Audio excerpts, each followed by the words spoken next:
വൃദ്ധയ്ക്കും രക്ഷയില്ല.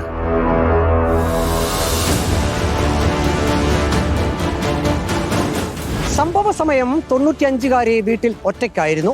ഉച്ചയ്ക്ക് ശേഷം 2 മണിയോടെയാണ് പ്രതി വടശ്ശേരിക്കര സ്വദേശി 64-കാരൻ ജോസ് വൃദ്ധയുടെ വീട്ടിലേക്ക് എത്തിയത്.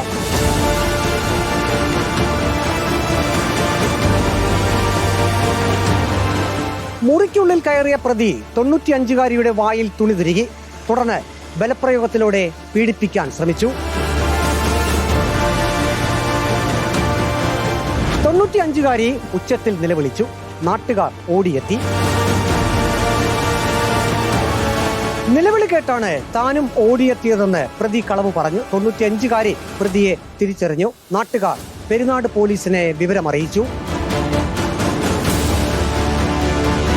പോലീസ് സ്ഥലത്തെത്തി പ്രതിയെ പിടികൂടി.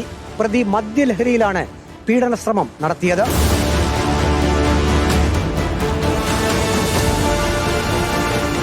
നാലു വർഷം മുമ്പും പ്രതി ജോസ് പീഡന ശ്രമം നടത്തിയിരുന്നു. അന്ന് നാട്ടുകാർ പിടികൂടി താക്കീത് നൽകി വിട്ടയച്ചിരുന്നു.